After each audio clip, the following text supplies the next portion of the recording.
അസ്സലാമു അലൈക്കും.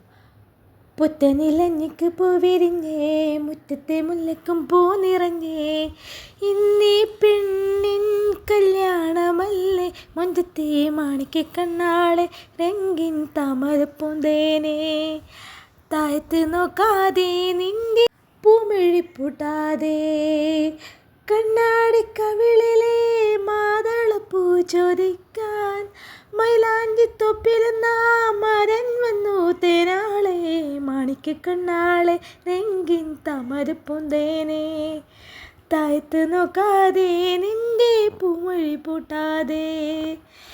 പന്തലിൽ കല്യാണപ്പാട്ട് ഉയർന്നു കേട്ടു. ഒത്തിരി ആർഭാടങ്ങളൊന്നുമില്ലെങ്കിലും വീടിൻ്റെ മുറ്റത്ത് തന്നെ ഒരുക്കിയിരിക്കുന്ന ചെറിയ സ്റ്റേജിലെ ഇരിപ്പിടത്തിലേക്ക് നാദിറയെ കൊണ്ടുവന്നിരുത്തി.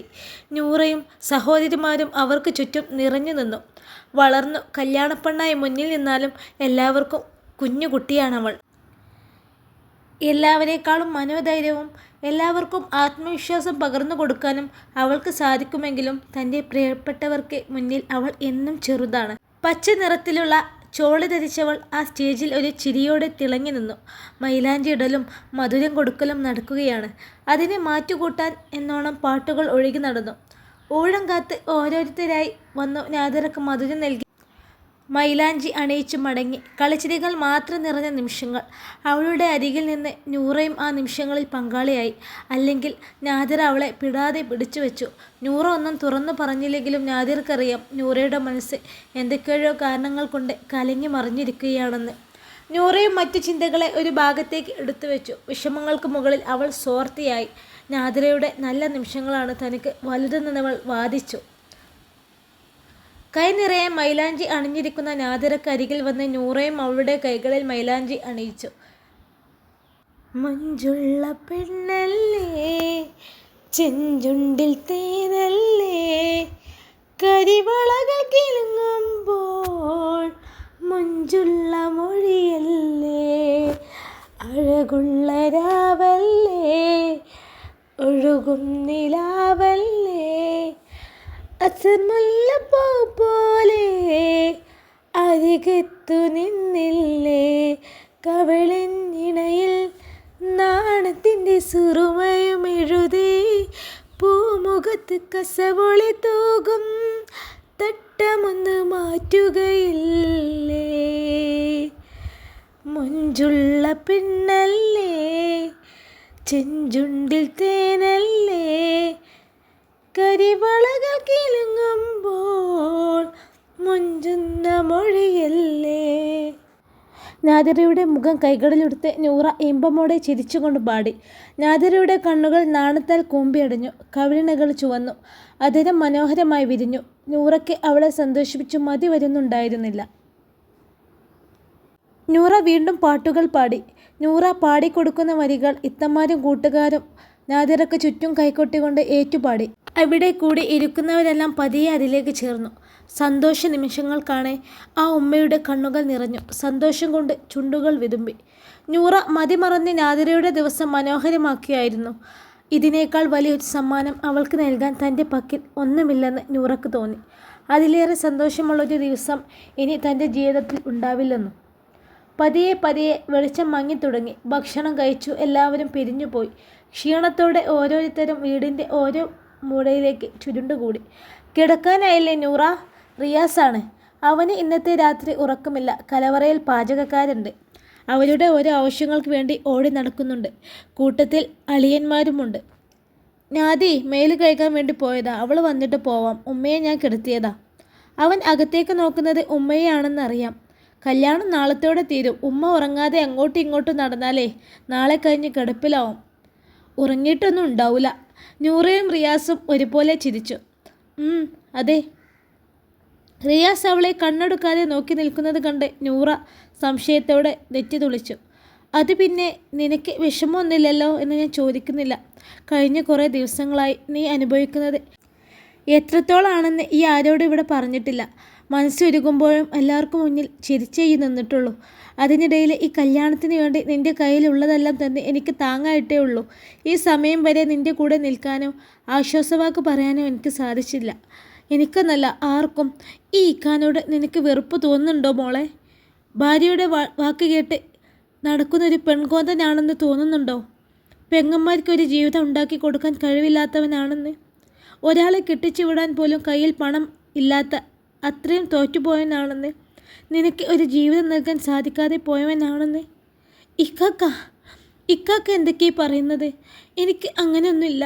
നൂറൊക്കെ കണ്ണ് നിറഞ്ഞു പോയി. റിയാസിനും എന്തൊക്കെയാ പറയുന്നത്? എനിക്ക് ഒരിക്കലും നിങ്ങളോട് ദേഷ്യം തോന്നിയിട്ടില്ല ഇക്കാക്ക.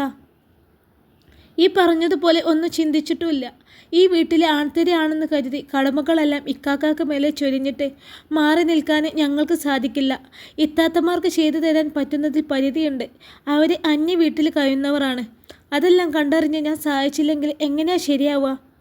ഇക്കാൻ്റെ കയ്യിൽ എത്ര രൂപ വന്നു പോകുന്നുണ്ടെന്ന് എനിക്കറിയാം. ഇക്കാക്കാക്ക് സ്വന്തമായിട്ടൊരു കുടുംബം ഉണ്ടെന്നും അറിയാം. എൻ്റെ ഇക്കാനെ ഞാൻ മനസ്സിലാക്കിയില്ലെങ്കിൽ പിന്നെ ആര് മനസ്സിലാക്കാനാണ്? പ്രാരാബ്ദങ്ങൾക്കിടയിൽ ആശ്വാസവാക്കുകൾ പറയാൻ സമയം കിട്ടിയില്ല എന്നുണ്ടാവും. പക്ഷേ എന്നെ തള്ളി പറഞ്ഞില്ല, സംശയിച്ചില്ല, അതിലേറെയൊന്നും ഞാൻ ആഗ്രഹിച്ചിട്ടില്ല ഇക്കാക്ക. ഇക്കാക്ക ഒരിക്കലും മോശക്കാരനോ കുറ്റക്കാരനോ ആക്കില്ല ഞാൻ. കാരണം എൻ്റെ ഇക്കാനെ എനിക്കറിയാം. എനിക്കൊരു ജീവിതം പഠിച്ചോനെ വിധിച്ചിട്ടുണ്ടെങ്കിൽ തീർച്ചയായും ഉണ്ടാവും. അതോർത്ത് എൻ്റെ ഇക്കാക്ക നെഞ്ചുരുക്കണ്ട. റിയാസിന് ആ നിമിഷം ചുറ്റും തണുത്ത കാറ്റ് വീശുന്നത് പോലെ അനുഭവപ്പെട്ടു. ഇത്രയും ദിവസങ്ങളായി ചുട്ടുപഴുത്തിരുന്ന ഹൃദയത്തിൽ അല്പം തണുപ്പ് ലഭിച്ചതുപോലെ. എൻ്റെ ഉപ്പയും ഉമ്മയെ സ്വർണം തന്നിട്ടുണ്ടെങ്കിൽ അത് എനിക്കും എൻ്റെ കുട്ടികൾക്കും വേണ്ടി ചിലവെക്കാനാണ്, അല്ലാതെ നിങ്ങളെ പെങ്ങന്മാരെ കെട്ടിക്കാനല്ല. പണയം വെക്കാനെന്നല്ല, തൊടാൻ പോലും തരൂല. നമുക്കേ എന്തെങ്കിലും ആവശ്യം ഉണ്ടാവട്ടെ, അപ്പോൾ ഞാൻ തരും, അല്ലാതെ ഇത് ചോദിച്ച് ഇങ്ങോട്ട് വരാൻ നിൽക്കണ്ട. കല്യാണ ചിലവുകൾക്ക് അത്രയും ബുദ്ധിമുട്ടുണ്ടായപ്പോൾ മാത്രമാണ് നാണം കെട്ടാണെങ്കിലും ഷംനയുടെ സ്വർണം ഇത്തിരി ചോദിച്ചത്. അപ്പോൾ അവൾ പറഞ്ഞ മറുപടിയാണത്. ഭർത്താവിൻ്റെ സങ്കടങ്ങളും ആവശ്യങ്ങളും കേൾക്കാൻ പോലും താല്പര്യമില്ലാത്തവൾ, ഞങ്ങൾ എന്നതിൽ നിന്നവൾ ഇനി എന്നാണ് എൻ്റെ കുടുംബത്തെ സ്നേഹിക്കാൻ പഠിക്കുന്നത്? ആ സമയം ഉമ്മ പോലും അറിയാതെ ഇത്രയും നാൾ സ്വരൂപിച്ചു വെച്ചതെല്ലാം എൻ്റെ കൈകളിലേക്ക് വെച്ചു തന്നത് നൂറയാണ്. കുറ്റബോധമാണോ അതോ മറ്റെന്തെങ്കിലും ആയിരുന്നോ എന്നറിയില്ല. അത്രയും സമയം ഒരു കഴിവില്ലാത്തവൻ ആണെന്ന ചിന്തയായിരുന്നു. പക്ഷേ ഇവരെന്നെ മനസ്സിലാക്കുന്നു.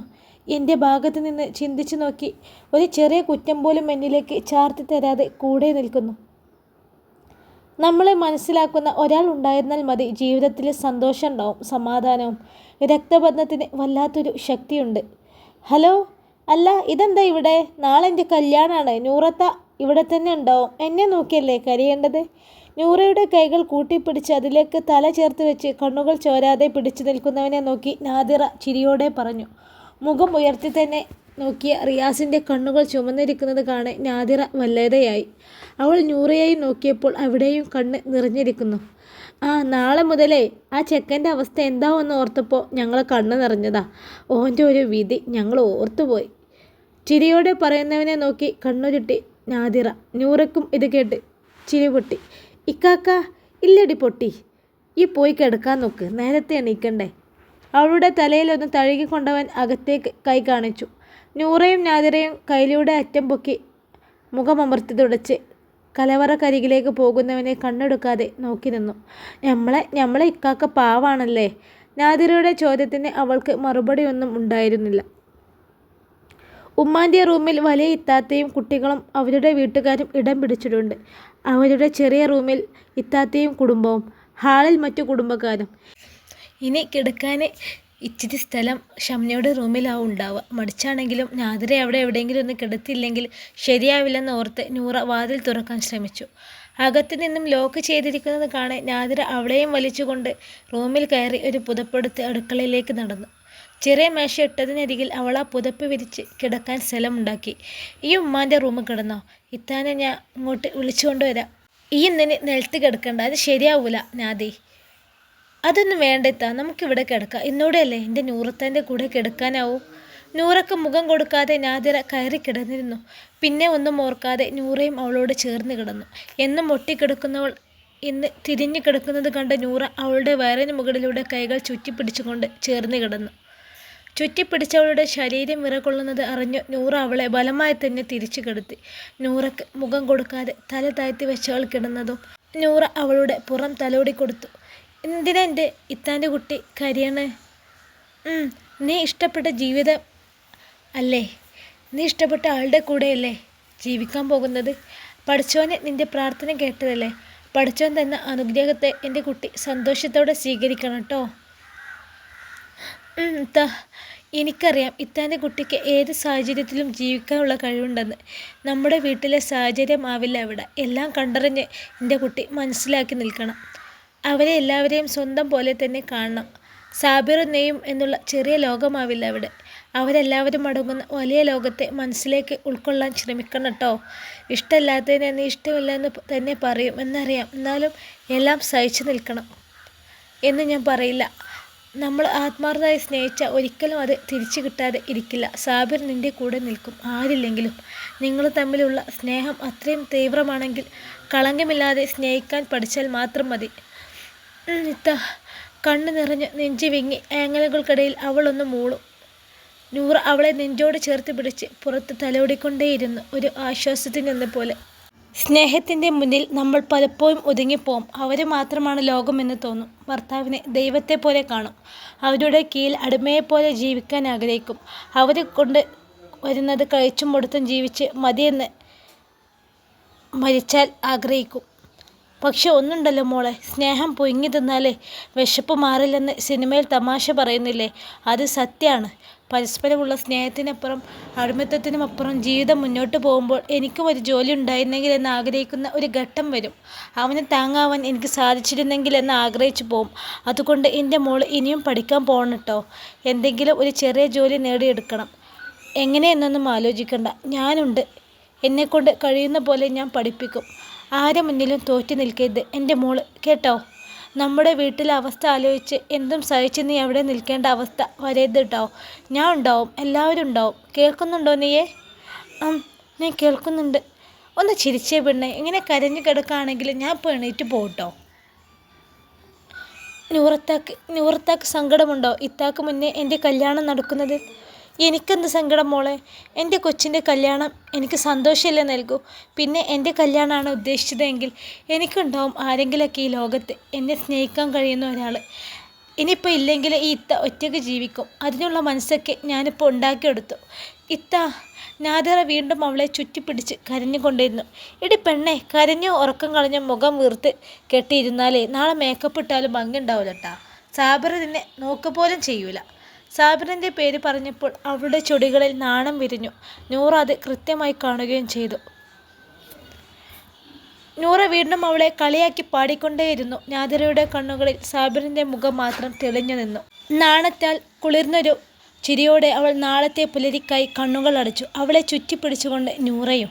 ബിരിയാണി മസാലയുടെയും മുല്ലപ്പൂവിൻ്റെയും മൈലാഞ്ചിയുടെയും ഇടകലർന്ന വാസനയോടെയാണ് അന്ന് നേരം പുലർന്നത്. മുറ്റത്തെ പന്തലിൽ ഇരിക്കാനുള്ള കസേരകൾ നിരക്കി ഒതുക്കി വെച്ചും ഭക്ഷണം കഴിക്കാനുള്ള പന്തലിൽ ടേബിൾ സെറ്റ് ചെയ്തും പുരുഷന്മാർ തിരക്കിലായപ്പോൾ കുളിക്കാനും ഒരുങ്ങാനും ഉപ്പുമാവും തലേരാത്രിയിലെ പള്ളിക്കറിയും കഴിക്കുന്നതിൻ്റെ തിരക്കിലായിരുന്നു അകത്തെ പെൺപട. ഒരു പണിയില്ലാത്തവരും കൂടി വെറുതെ ധൃതി കൂട്ടി ഓടുന്നുണ്ട്. നാദിറയുടെ റൂമിൻ്റെ മുന്നിൽ ആളുകൾ നിറഞ്ഞു. അവൾ റെഡിയായി വരുന്നത് കാണാൻ തയ്യാറായി. സമയം വൈകുന്നു എന്ന പേരിൽ വാതിലിൽ തട്ടിത്തുടങ്ങി അക്ഷമരായ ആളുകൾ. നാദിറയുടെ കൂട്ടുകാരാണ് അവളെ റെഡിയാക്കുന്നത്. അവസാനം റിയാസ് വന്ന് വിളിക്കുമ്പോഴാണ് വാതിൽ തുറന്നത്. ചുവന്ന ലാച്ചയിൽ അനാവശ്യമായ ചായം പൂശലുകളൊന്നുമില്ലാതെ സുന്ദരിയായി ഒരുങ്ങി നിൽക്കുന്ന നാദിറ. മാഷാ അല്ലാഹ്! റിയാസിൻ്റെ കണ്ണ് നിറഞ്ഞുപോയി, ഉമ്മയുടെയും. പെട്ടെന്ന് അവൾ വലുതായ പോലെ, മണവാട്ടിയുടെ രൂപത്തിൽ കാണുമ്പോൾ ഒന്നുകൂടി സുന്ദരി ആയതുപോലെ. തെളിഞ്ഞ മുഖം, വിടർന്ന കണ്ണുകൾ. റിയാസ് അവളെ ഒന്ന് ചേർത്ത് പിടിച്ചുകൊണ്ട് പുറത്തേക്ക് ഇറങ്ങിപ്പോയി. ഉമ്മയുടെ വകയും കിട്ടി നിറഞ്ഞ കണ്ണുകളോടെ അതീവ വാത്സല്യത്തോടെ നെറുകിൽ ഒരു മുത്തം. കൊള്ളാമോടി നൂറത്ത? അപ്പുറത്തെ റൂമിൽ ധൃതി പിടിച്ച് തയ്യാറായിക്കൊണ്ടിരിക്കുന്ന ഇത്താത്തമ്മയുടെ അരിയിലേക്ക് ചിരിയോടെ വന്നവൾ ചോദിച്ചു. 3 പേരുടെയും കണ്ണ് നിറഞ്ഞുപോയി. സുന്ദരിയായി നിൽക്കുന്നവളെ കണ്ടിട്ട് വലിയ ഇത്തമാർ 2 പേരും അവളെ ചേർത്ത് പിടിച്ച് ഉമ്മ വെച്ചു. എന്ത് ഭംഗിയാ എൻ്റെ കുട്ടിനെ കാണാനേ! മനസ്സ് നിറഞ്ഞവരുടെ എല്ലാവർക്കും ചെറിയ കുട്ടിയാണവൾ. ഇപ്പോൾ അവളാണ് മണവാട്ടിയുടെ വേഷത്തിൽ വന്ന് മുന്നിൽ നിൽക്കുന്നത്. അവൾ പ്രതീക്ഷയോടെ നൂറയ്ക്ക് നേരെ മിഴികൾ നീട്ടി. നൂറ അവളെ ഗാഢമായി ഒന്ന് പുണരുകയാണ് ചെയ്തത്. മനസ്സ് നിറഞ്ഞുകൊണ്ട് നൂറയും അവളെയൊന്ന് ഉമ്മ വെച്ചു. സുന്ദരിയായെന്ന് പറഞ്ഞു. അത് മതിയായിരുന്നു നാദിറയ്ക്ക്. ഒരു വെള്ള ചുരിദാറായിരുന്നു നൂറ ധരിച്ചിരുന്നത്. കട്ടിയുള്ള വെള്ള ഷാൾ തലയിലൂടെ ചുറ്റിക്കെട്ടിവെച്ചു. നാദിറയെ പന്തലിലേക്ക് ഇറക്കാൻ സമയമായിട്ടില്ല, നിക്കാഹ് കഴിയണം. അപ്പോഴേക്കും അവൾക്ക് വിശക്കുന്നതിന് എന്തെങ്കിലും കൊടുക്കാമെന്ന് കരുതി നൂറ ധൃതി പിടിച്ച് അടുക്കളയിലേക്ക് കയറി. ഫ്രിഡ്ജിൽ എടുത്തു വെച്ചിരുന്ന പാൽ കുറച്ച് എടുത്ത് തിളപ്പിച്ച് എടുത്തുകൊണ്ട് കൂടെ 2 ബ്രെഡും തൽക്കാലത്തേക്ക് അത് മതിയാവുമെന്നോർത്ത് റൂമിലേക്ക് ഓടി. അവളുടെ ദേഹത്തൊന്നാവാതെ പതിയെ പാലിൽ മുക്കിയ ബ്രെഡ് അവളുടെ വായിലേക്ക് നിർബന്ധിച്ച് വെച്ചു കൊടുത്തു. അല്ലെങ്കിൽ ഇനിയിപ്പോൾ ചടങ്ങും ഫോട്ടോയെടുപ്പും കഴിഞ്ഞ് എപ്പോഴാണ് ഭക്ഷണം കഴിക്കുകയെന്നറിയില്ല. പാലും കുടിപ്പിച്ചവൾ തൻ്റെ അനിയത്തിയെ. നിനക്ക് ഈ ഡ്രസ്സ് മാത്രമേ കിട്ടിയുള്ളൂ നൂറ? കറുത്ത മേനിയിൽ വെളുത്ത ഡ്രസ്സിട്ട് നിന്നെ തെളിഞ്ഞു കാണാം. മനുഷ്യന് ചേരുന്ന ഡ്രസ്സല്ലേ അണിയേണ്ടത്? നിറമില്ലാത്ത ഡ്രസ്സുണ്ടാവും, അതാണ് നിനക്ക് നന്നായിട്ട് ചേരുക. നാദിറയെ കാണാൻ വന്ന കുടുംബക്കാരുടെ അഭിപ്രായമാണ്. അത് ശരിവെക്കുന്ന പോലെ കൂടെ നിൽക്കുന്നവർ ചിരിക്കുന്നുമുണ്ട്. നാദിറയുടെ നീക്കമറിഞ്ഞ് നൂറ അവളുടെ കയ്യിൽ മുറുകെ പിടിച്ചു. ഇന്ന് ഒരു നല്ല ദിവസമായിട്ട് ആരുടെയും കോപം മേടിച്ച് വെക്കേണ്ടി വരരുത് അവൾ. നൂറയും ഒന്നും മിണ്ടാൻ പോയില്ല. പ്രത്യേകിച്ചൊരു വികാരവും തോന്നിയതുമില്ല അവൾക്ക്. ഇതെല്ലാം എത്രയോ തവണ കേട്ടിരിക്കുന്നു. എൻ്റെ നിറം കാരണം ഇഷ്ടമുള്ള വസ്ത്രം പോലും ധരിക്കാൻ സ്വാതന്ത്ര്യമില്ല. ഇതൊന്നും എനിക്ക് ചേരില്ല എന്ന അപകർഷതാബോധം എവിടെയൊക്കെയോ തൻ്റെ ഉള്ളിൽ ചെറുപ്പം മുതൽ ഉടലെടുത്തിട്ടുണ്ട്. എത്രയോ ഇഷ്ടങ്ങൾ വേണ്ടെന്ന് വെച്ചിട്ടുണ്ട്. ഏത് ഡ്രസ്സിട്ടാലും ഇണങ്ങുന്ന ഇത്താത്തമാരെയും നാദിറയെയും കുശുമ്പോടെ ഞാൻ നോക്കിയിട്ടുണ്ട്. എനിക്കെന്താ ഇങ്ങനെയെന്ന് ആലോചിച്ച് കണ്ണു നിറഞ്ഞിട്ടുണ്ട്. പക്ഷെ കാലം മാറി. ഒരുപാട് കേട്ട് മടുത്തു. ഇപ്പോൾ എനിക്ക് യാതൊന്നും തോന്നുന്നില്ല. നീ അടുത്ത് തന്നെ നിന്നോ നൂറ. നാദിറക്ക് കണ്ണ് കിട്ടാതെ ഇരിക്കാൻ നല്ലതാ. എന്തോ വലിയ തമാശ പറഞ്ഞു കേട്ടും ചിരിക്കുന്ന ആളുകളോട് നാദിറക്ക് കോപമാണ് തോന്നിയതെങ്കിലും നൂറക്ക് ആ നിമിഷം ചെറുതായെന്ന് നെഞ്ചു വിങ്ങി. പക്ഷേ അപ്പോഴും അവൾ സമർത്ഥമായി കണ്ണുകൾ ഒളിപ്പിച്ച് വെച്ചു ചുണ്ടിലൊരു പുഞ്ചിരി തെളിയിച്ചു. അല്ലെങ്കിൽ നാദിറ മുന്നും പിന്നും നോക്കില്ലെന്ന് അവൾക്ക് നന്നായി അറിയാം. ഞാൻ കാരണം ഇന്നത്തെ ദിവസം അവൾക്ക് ആരുടെയും പ്രാക്ക് കിട്ടിയതെന്ന് നിർബന്ധമുണ്ടായിരുന്നു. ദേ ചെക്കൻ വന്നു കേട്ടോ. പുറത്തു നിന്നും ആരോ വിളിച്ചു പറയുന്നത് കേട്ട് റൂമിലിരുന്നവർ എല്ലാം പുറത്തേക്ക് ഓടി. കല്യാണം കഴിയാതെ പയ്യൻ പോകൂല. എങ്കിലും ചെറുക്കം വരുമ്പോൾ തന്നെ കണ്ടാലേ എല്ലാവർക്കും ഒരു സംതൃപ്തി വരും. അതൊരു തരത്തിൽ നൂറയ്ക്ക് ആശ്വാസമായി. ചെക്കൻ വന്നു എന്ന് കേട്ടപ്പോൾ നാദിറയും ശരീരം അവിടെ പണയം വെച്ചുകൊണ്ട് മനസ്സ് പന്തയിലേക്ക് ഓടിയിരുന്നു. സാബിർ വീട്ടുകാരുടെയും കൂട്ടുകാരുടെയും കൂടെ ചിരിയോടെ വീട്ടുമുറ്റത്തെ പന്തലിലേക്ക് കയറി വന്നത്. അവർക്കായി തയ്യാറാക്കിയ ഇരിപ്പിടത്തിലേക്ക് റിയാസ് മുന്നിൽ നിന്ന് തന്നെ അവനെ കൊണ്ടുവന്ന് ഇരുത്തി. അവന് പിറകിലും സൈഡിലുമായി കൂടെ വന്നവരും. ആളുകൾ ചെക്കനെ കാണാൻ തിരക്കിലൂടെ ഏന്തി വലിഞ്ഞു നോക്കിക്കൊണ്ടിരുന്നു. പലർക്കും അവനെ കണ്ട് പരിചയമുണ്ടെന്ന് അടക്കം പറഞ്ഞു. മറ്റു ചിലർ നല്ല പയ്യനാണെന്നും നാദിറയുടെ ഭാഗ്യമാണെന്നും പറഞ്ഞു വെച്ചു. കണ്ട് പരിചയമുള്ളെങ്കിലും വർഷങ്ങളായി അവനെ അറിയാമെന്ന പോലെയായി ചിലർക്ക്. അവർക്ക് കൊടുത്ത പച്ച കളറിലുള്ള വെള്ളം കുടിച്ചു തീരുന്നതിന് മുമ്പേ തന്നെ നിക്കാഹിന് വേണ്ടി അവനെ സ്റ്റേജിലേക്ക് വിളിച്ചു റിയാസ്. പുറകിലിരിക്കുന്ന തൻ്റെ വീട്ടുകാരോട് തലയനയ്ക്ക് സമ്മതവും മേടിച്ചു കൊണ്ടവൻ റിയാസ് നീട്ടിപ്പിടിച്ച കൈകളിലേക്ക് കൈ ചേർത്ത് വെച്ചു. മുഖത്തോട് മുഖം നോക്കി അപ്പുറവും ഇപ്പുറവും ഇരുന്ന് കൈകൾ ചേർത്ത് പിടിച്ച് നിക്കാഹ് ചൊല്ലിത്തുടങ്ങി. തുറന്നിട്ട ജനാലയ്ക്കുള്ളിലൂടെ നാദിറ നിക്കാഹിൻ്റെ ഉടമ്പടികൾ കേട്ടുകൊണ്ടിരുന്നു. റിയാസ് തന്നെ സാബിറിന് നിക്കാഹ് കഴിച്ചു കൊടുക്കുന്നതും സാബിർ തന്നെ സ്വീകരിക്കുന്നതും അവൾ നിറഞ്ഞ കണ്ണുകളോടെ പ്രാർത്ഥനയോടെ കേട്ടു. തൻ്റെ പ്രണയം തനിക്ക് സ്വന്തമാകുന്നത് അവൾ നിറഞ്ഞ മനസ്സോടെ സ്വീകരിച്ചു. താൻ ഒരു ഭാര്യ ആയിരിക്കുന്നു എന്ന യാഥാർത്ഥ്യത്തെ ഉൾക്കൊണ്ട് സന്തോഷത്തോടെ വിതുമ്പുന്നവളെ ചേർത്ത് പിടിച്ചുകൊണ്ട് നൂറ അനിയത്തിയുടെ ജീവിതത്തിന് വേണ്ടി പ്രാർത്ഥനയോടെ നിന്നു. അവർക്ക് 2 പേർക്കും പരസ്പരം സ്നേഹത്തോടെ ജീവിക്കാൻ സാധിക്കണമേ എന്നവൾ ഉരുവിട്ടുകൊണ്ടേയിരുന്നു. നിക്കാഹ് കഴിഞ്ഞ് സാബിർ തൻ്റെ കയ്യിൽ കയറിയ മഹർ റിയാസിനെ കൈമാറി പരസ്പരം പുണർന്നുകൊണ്ട് അകന്നു മാറി. ഇപ്പോൾ എല്ലാവരുടെയും കണ്ണുകൾ അകത്തേക്ക് നീണ്ടു. പെണ്ണിനെ പുറത്തേക്ക് ഇറക്കേണ്ട സമയമാണ്. മഹർ ചാർത്താൻ അവളെ സാബിറിന് അരികിലേക്ക് കൊണ്ടുവരണം. ഇരിപ്പിടത്തിൽ നിന്നും സാബിറിൻ്റെ സഹോദരിമാർ എഴുന്നേറ്റ് അകത്തേക്ക് നടന്നു.